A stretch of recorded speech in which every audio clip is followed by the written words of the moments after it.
tardes y bienvenidos a la sección referente. Hoy tenemos el placer de estar con José Manuel González Páramo. Muy buenas tardes, don José Manuel. Muchísimas gracias por esta entrevista. En primer lugar, vamos a hacer un breve resumen de su amplia y extensa trayectoria profesional. Don José Manuel, como todos conocen, es licenciado en Ciencias Económicas por la Universidad Complutense de Madrid y también tiene un doctorado tanto en Ciencias Económicas por esta universidad y por la Universidad Columbia de Nueva York. Y su experiencia profesional abarca el ámbito de la docencia, su trabajo como asesor, la toma de decisiones en la banca central. Ha sido asesor económico para varias instituciones públicas y privadas, entre las que se incluyen organismos como el Ministerio de Economía y Hacienda, el Banco de España, del que fue nombrado miembro del Consejo de Gobierno del mismo y de su comité ejecutivo, la Comisión Europea, el Fondo Monetario Internacional y el Grupo del Banco Mundial. Ha sido también miembro del Comité Ejecutivo del Banco Central Europeo y del Consejo de Gobierno de este organismo. Ha sido miembro también del Comité sobre el Sistema Financiero Mundial del Banco de Pagos Internacionales. Ha sido consejero ejecutivo y actualmente es asesor externo del BBVA y actualmente es miembro de la Academia Europea de Ciencias y Artes y académico de la Real Academia de las Ciencias Morales y Políticas. También decir que ha recibido numerosas distinciones, entre ellas, por ejemplo, la medalla de Carlos V de la Cámara de Comercio Hispano-Alemana por su contribución a una Europa más unida, el Premio Instituto de Estudios Financieros a la Excelencia Financiera por su trayectoria profesional y el Premio de Círculos de Empresarios, entre otros. Asimismo, fue investido doctor honoris causa por la Universidad de Málaga, entre otras distinciones. Por lo tanto, sin duda es todo un honor, don José Manuel, poderle hacer esta entrevista. Y al llamarse referentes, la primera pregunta precisamente es que quiénes han sido sus referentes, es decir, personas a las que ha admirado o admira y que le han servido de inspiración de alguna manera en su carrera profesional. Esa es una pregunta siempre difícil, ¿no? Porque a lo largo de la vida mucha gente influye sobre uno, pero si he de destacar unos pocos, hay dos personas españoles que ya no están, pero que tuvieron mucho que ver con la Academia de Morales y Políticas. Son uno, Fuentes Quintana. Sin duda Enrique Fuentes Quintana ha sido la mayor influencia en mi arranque profesional, sin discusión. Él fue presidente de la Real Academia, catedrático de Hacienda Pública y Sistema Fiscal. Yo sucedí a Fuentes Quintana en su cátedra de la Complutense y realmente él me abrió los ojos al mundo del economista como profesional. Y trabajé junto a él mucho tiempo. Otra persona fue José Ángel Sánchez Asiaín, que también, esto es poco conocido, es catedrático de Hacienda Pública, lo fue en su juventud en la Universidad de Valladolid, pero es conocido por ser uno de los banqueros más innovadores del país y todo un renacentista en su formación. Era desde músico, y esto es poco conocido, coleccionista, literato, miembro de la Academia de la Historia, en fin, no sé, es algo realmente envidiable. Y fue gracias a su persuasión que yo decidí presentarme a esta academia, ¿no? Son dos ejemplos profesionales de primera categoría. Y en el extranjero hay uno que es vivo, el Premio Nobel de Economía Joseph Stiglitz, que fue fundamental. Cuando yo terminé mi carrera tenía que decidir qué hacer y realmente decidí dedicarme a la investigación en economía, al quedar deslumbrado por el libro que él sacó de Lecciones de Economía Pública junto con Anthony Atkinson. Y esa es la razón por la que decidí irme a Estados Unidos a estudiar. Pensé que aquí no podía realmente completar ese programa. Y otra persona ya en el ámbito profesional, vivo y cercano, es Mario Draghi, ¿no? Mario Draghi es una persona entrañable, he coincidido con él muchos años en el Consejo de Gobierno del Banco Central Europeo y hemos mantenido esa amistad. El año pasado vino a España, en Barcelona, y tuve ocasión de nuevo de conversar con él. Realmente es un ejemplo de profesionalidad en economía, de capacidad de persuasión, de comprensión de los mercados. En fin, he tenido mucha fortuna realmente en coincidir con estas cuatro estrellas, ¿no? del mundo económico. Y inicialmente, ¿qué le llevó a estudiar economía y concretamente qué inquietud le motivó el ámbito de la economía pública y en el ámbito internacional? Bueno, estas cosas siempre tienen un componente aleatorio, no puede racionalizar ex post por qué uno ha hecho las cosas que ha hecho, ¿no? Si las ha hecho por descarte o por verdadera convicción. Pero yo quiero pensar que el entorno en el que yo terminé mis estudios en el colegio tuvo que ver con esto, porque en el año 73, a mí me faltaban 2 años para acabar el bachiller, estalla la primera crisis del petróleo y terminan los felices 60 y el comienzo de los 70, ¿no? Y uno empieza a oír cosas en su casa y leer titulares en la prensa. Entonces leíamos la prensa, hasta los bachilleres, ¿no? Y como consecuencia de esto, uno se empieza a plantear preguntas que tienen que ver con la economía, esto cómo afecta a mi forma de vivir, etcétera, etcétera. Y luego la segunda razón tiene que ver con que yo acabo el bachiller cuando cambia el régimen, desaparece Franco, que es una figura que estaba ahí de referente para un chaval que no ha cumplido los apenas 16, 17 años, pues no hacía más juicios al respecto, pero era evidente que el país iba a cambiar y que aquello tenía que ver con qué va a pasar, la incertidumbre, otra crisis del petróleo se nos suma y la necesidad de construir un estado de bienestar. Todo esto yo creo que actuó en mí o favoreció mi interés por la economía, carrera que disfruté enormemente, de decir, ¿no? Y ya más específicamente en el ámbito de economía pública internacional, yo creo que hay dos factores ahí. Uno, precisamente por esa necesidad de construir un estado de bienestar. España tenía un sector público muy pequeño, raquítico, las pensiones eran prácticamente asistenciales, no había un sistema seguro de desempleo digno de ese nombre, y era evidente que tenía que crecer el sector público. O sea que ese interés por dónde va a discurrir la hacienda pública era importante. Y luego, por otro lado, cuando ya acabó la carrera, ya había un acuerdo en virtud del cual España se comprometía a ingresar en la Comunidad Económica Europea, que se llamaba entonces, y claro, para un joven que acaba de terminar el bachiller, esa luz al final del túnel, que es el ingreso a la Unión Europea, es una fuente de interés. Entonces, esto está en el origen. Luego han ocurrido muchas cosas que han realimentado esa elección, de la que nunca me he arrepentido. Hablábamos precisamente de la crisis del petróleo, pero también en la actualidad estamos viviendo unas crisis. De hecho, recientemente la pandemia, la guerra en Ucrania, que, como bien sabe, pues han afectado desigualmente a las diferentes potencias, han manifestado una serie de vulnerabilidades, pero considera que en este mundo cada vez más globalizado, más interdependiente, es más difícil intentar mitigar estos riesgos precisamente por la dificultad de preverlos. ¿Y cómo podemos intentar mitigar estos riesgos externos similares que puedan surgir en las economías locales? No, es cierto que estamos sometidos a unos choques que no esperábamos. Pensamos la pandemia, ¿no? Cómo ha sorprendido al mundo, y la situación actual de la invasión de Ucrania. ¿Son previsibles estos riesgos? Yo creo que es una pregunta a hacerse, porque hablamos mucho de cisnes negros, un poco para referirnos a fenómenos con los que nadie contaba, pero que son demoledores. Y cada vez se pone más en cuestión esta categoría, porque sabemos hace muchos años que había un riesgo de pandemia importante. Bill Gates habló de ello en su día, y la Organización Mundial de la Salud. Hay una categoría para referirnos a esto, que no son cisnes negros, son rinocerontes grises. Están lejos, vienen al trote, pero uno tiende a pensar, a lo mejor se cansan, o ya resolverá alguien, o los unos por los otros. Al final, ¿quién no contaba con la pandemia? Y lo mismo con la invasión de Ucrania y la vuelta de los precios de la energía. Había muchos politólogos y especialistas que hablaban de que esto iba a pasar, pero no le quisimos dar una probabilidad. Ahora, dicho eso, hay muchos fenómenos con los que la gente ordinaria, los empresarios, los gobiernos no cuentan. ¿Y cuál es la mejor fórmula para sobrevivir? Yo creo que hay dos, y esto no es una receta, simplemente sentido común. Uno, tener la casa en orden, y eso quiere decir los equilibrios macroeconómicos controlados, es decir, no déficit o déficit muy pequeño, inflación baja, crecimiento de la productividad. Cuando uno hace eso y mantiene cuentas públicas respecto al exterior saneadas y positivas, acumula ahorros con los que hacer frente a las crisis. Las crisis te pillan siempre. Habiéndote gastado el último euro, malamente haces frente y tienes que pedir prestado. Compárese la situación de Alemania y España cuando viene en crisis y se entenderá muy bien de qué hablo. Y luego la segunda cosa es diversificar como principio general. Diversificar ahorros, diversificar fuentes de energía, nunca poner todos los huevos en la misma cesta. Esto es algo que Alemania no ha hecho y que afortunadamente España lo ha hecho mucho mejor.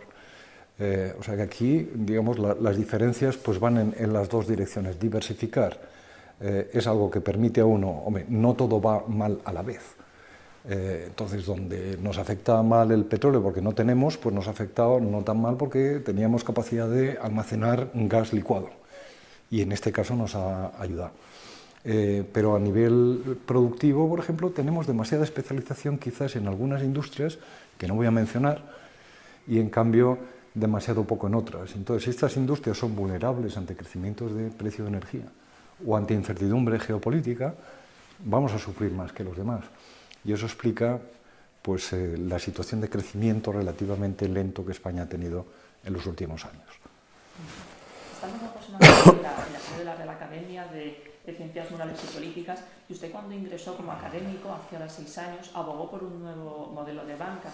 ¿Considera que en estos 6 años se ha avanzado a este modelo? No, sin duda que sí. Yo creo que España es modelo de banca minorista a nivel internacional. En España se hace la mejor banca minorista del mundo, y no me duelen prendas en decirlo ahora que no tengo vinculación, digamos, profesional con el sector, ¿no? Es un sector que, digamos, cuyas aplicaciones móviles son muy buenas, que ha facilitado la digitalización de porcentajes de la población muy grandes, quizás muy deprisa, porque algunas generaciones les ha cogido en este umbral donde encuentran dificultad para hacer transacciones, están ya reaccionando.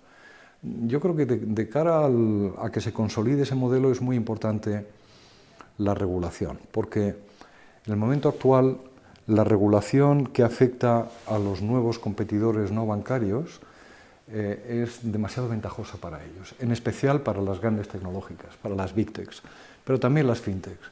Entonces, ¿el sector bancario está yendo hacia ese nuevo modelo? Sí, pero con una dificultad creciente, porque se enfrenta a un marco regulatorio que es mucho más pesado y más oneroso que aquel que sujeta a FinTechs y a grandes tecnológicas.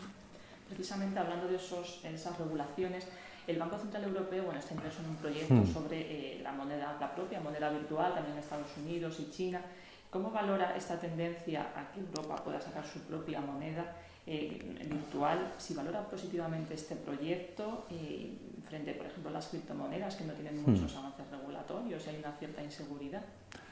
Bien, hay que decir que los bancos centrales se han metido en este mundo de las monedas digitales un poco como reacción al riesgo de que algunas monedas digitales privadas se consolidasen al punto de que estos gobiernos perdieran control sobre algo que es esencial en la soberanía, que es la soberanía monetaria.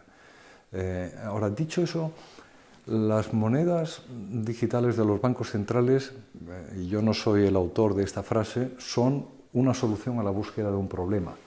Porque si lo que pretenden es facilitar los pagos, tenemos de los sistemas de pagos más eficientes del mundo. Es decir, hoy cuesta muy poco pagar desde cualquier sitio, por vía móvil, por 20 canales diferentes, sean por tarjetas o alternativos, que hacen que uno se plantee, ¿para qué hace falta una moneda digital emitida por un banco central? Realmente el problema que quieren resolver no es evidente a primera vista, pero también es verdad que si uno de los grandes países del mundo se lanzase a emitir su moneda digital, el resto de grandes países se vería obligado a hacerlo, y eso es por el papel internacional de la moneda. Es decir, si mañana China saca su moneda digital, veremos cómo los proyectos del Banco Central Europeo y de la Reserva Federal Americana se aceleran, porque lo que está en juego es precisamente la capacidad de influencia de la moneda de una gran área en el mundo. ¿En qué se denominan las transacciones? Pues en aquellas monedas que tienen mercados líquidos, profundos, que son fáciles de acceder, que se encuentran en cualquier sitio. Claro, una moneda digital es muy fácil de acceder, simplemente teniendo un móvil y poco más. De tal forma que, siendo la solución a un problema que todavía está por definir, yo creo que los grandes bancos centrales del mundo, al menos la Reserva Federal, el Banco Central Europeo, se están preparando para salvaguardar el papel internacional de su moneda. Yo creo que los que defienden las monedas virtuales privadas, sin entrar a valorar si son positivas o no, deberían pedir regulación. Deberían solicitar un mínimo de regulación, porque la fluctuación de estas monedas está creando una gran inseguridad, y por otra parte el destino de esas monedas, por no hablar de los problemas que sufren algunas casas de cambio donde estas monedas, los bitcoins y otros, se roban descaradamente, pues crean un problema de protección del consumidor y protección del inversor que no está contemplado todavía. Entonces, yo, si realmente quisiera crear una moneda que se fuera a implantar, pediría una regulación mínima para dar garantías a quienes la van a usar, que son consumidores, comercios inversores, etcétera, etcétera. Y esta no es la situación que tenemos hoy día. Efectivamente, estaremos atentos a estos cambios y a ver cómo evolucionan estos proyectos. Y, por supuesto, bueno, no queríamos dejar pasar el comentarle por la propia actualidad económica. Como bien sabe, bueno, los últimos indicadores auguran que España tendrá un crecimiento menor al esperado. Y desde su experiencia en organismos tanto nacionales como internacionales, ¿qué nos puede decir sobre esta coyuntura económica de España en el corto plazo y las perspectivas de un futuro próximo, tanto en España como en la zona euro? Bueno, pues desafortunadamente, en plena salida de la crisis de la pandemia ha venido a darse esta situación creada por la invasión rusa de Ucrania, que se ha plasmado en precios de energía, nueva interrupción en las cadenas de suministro que ya estaban afectadas por la pandemia, y estaban afectando más esta situación a aquellas economías que no cumplen precisamente lo que comentaba antes, aquellas que tienen su casa menos en orden, con más déficit, con más deuda, con más inflación, pues son aquellas que están sufriendo más. En España, desde que la pandemia estalló, es la economía que en términos acumulados ha crecido menos en la Unión Europea. Y no debería sorprender. Yo creo que es de nuevo una llamada de atención para que de cara al futuro tengamos los equilibrios básicos en orden. Es de esperar que esta crisis no dure mucho y que la inversión que se ha hecho de los fondos comunitarios en Europa, los fondos del Next Generation EU, empiezan a rendir su fruto en términos de crecimiento de productividad. Pero ahora hay una incertidumbre muy grande. Hay algunos sectores que a corto plazo se van a comportar muy bien. Este verano va a ser histórico en el turismo, por ejemplo. Es decir, a nada que uno habla con hoteleros, etcétera, las reservas están como nunca, etcétera, etcétera, pero veremos este otoño que nos depara. Una vez que pase la temporada turística, dependeremos mucho del nivel de precios de energía, dependeremos de cuál es la situación en la guerra de Ucrania y de cuál es la reacción de los bancos centrales ante su mandato, que es preservar la estabilidad de precios, situación en la que obviamente hoy día no estamos. Y tendrán que subir tipos de interés, y la subida de tipo de interés afecta más a economías que tienen fundamentos menos equilibrados. Haciendo un paralelismo con lo que decían antes, en verano van a ser unos felices años 60, a ver si luego viene una crisis en el otoño con un poco más de incertidumbre. Pero es probable que tengamos un segundo trimestre e incluso tercero aceptables, pero luego un cuarto trimestre más complicado. Y ya por último, don José Manuel, precisamente enlazando con lo que decíamos al principio de su extenso currículum, de los libros que ha escrito sobre economía, de la academia de la que forma parte, de otras iniciativas en las que participa, ¿de qué proyecto usted en el que trabaja o ha trabajado se siente especialmente satisfecho por la contribución que realiza o que ha realizado? Eso también es muy difícil identificar, ¿no? Porque yo tengo el privilegio de haber disfrutado mucho de mi carrera profesional y espero seguirlo haciendo en lo que me queda. Hay un proyecto que en principio parecía quijotesco, pero con perspectiva creo que es para sentir un cierto orgullo, que es el haber decidido, digamos, elaborar el manual de Hacienda Pública en el que se han formado varias generaciones de economistas, ¿no? 30 años después de la primera edición sigue siendo el manual de referencia a las facultades económicas, el que se utilizan las oposiciones para altos cuerpos de la administración en lo que tiene que ver con economía pública. No era cosa fácil porque históricamente era el Fuentes Quintana la referencia. Y digamos, cuando me decidí involucrar en este proyecto, en el que estuve acompañado por Emilio Albi, Ignacio Zubiri y otros, pues no era nada claro que fuera a tener éxito, y a posteriori me siento muy satisfecho de aquello.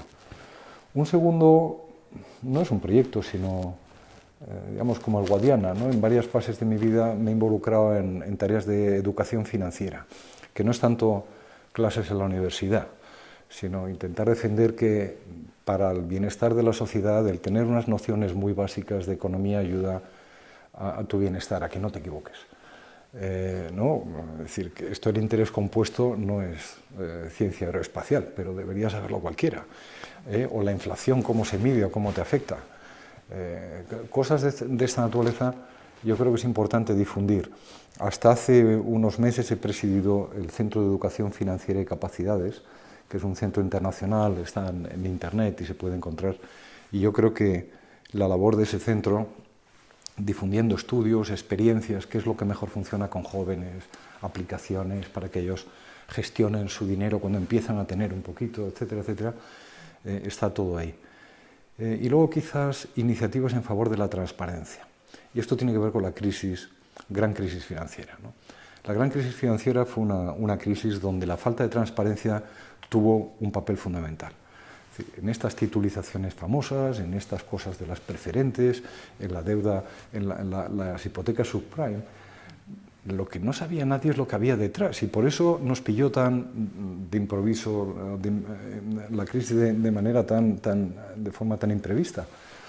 Entonces, sin transparencia no puede funcionar nada, y desde luego menos los mercados financieros. Y a esa tarea he dedicado bastante esfuerzo. En la actualidad presido una compañía basada en Alemania que se llama European Data Warehouse, que lo que hace precisamente es recopilar datos de todos los inversores que quieren emitir titulizaciones, préstamo a préstamo. Es decir, hay mucha información de cada préstamo, de manera que cada inversor, y por supuesto el Banco Central, puedan verificar qué es lo que están comprando, que no sea un sobre sorpresa, que yo compro una titulización, pero quiero saber los créditos subyacentes en qué condiciones están, cómo han ido evolucionando en el tiempo. Las agencias de rating valoran muy bien esta iniciativa, obviamente, porque viven en parte de ella. Si quieren hacer buenos ratings tendrán que saber a qué están haciendo una evaluación, ¿no? Yo creo que la transparencia no tiene contraindicaciones. Yo creo que ayuda al funcionamiento del mercado, a que la gente no cometa errores, a que uno haga diligencia debida con las decisiones que toma en nombre de otros. Y esto afecta a los bancos centrales, pero afecta también a quienes tienen mandatos de inversión. A ti te dicen haz aquello y tienes que estar seguro de que aquello en lo que inviertes realmente responde a las características que te dicen, ¿no? O sea que educación financiera, transparencia y bueno, contribuir a la formación en economía pública, yo creo que son tres iniciativas de las que me siento relativamente satisfecho. Pues unas grandes contribuciones, sin duda, don José Manuel, a que ha realizado la economía tanto nacional como internacional. Y por supuesto, pues esperemos que hayan disfrutado nuestros telespectadores de la entrevista tanto como nosotros de realizarla. Le volvemos a agradecer su tiempo y sus generosas respuestas. Pues nada, muchas gracias a vosotros. Ha sido un verdadero placer. Gracias. Muchísimas gracias.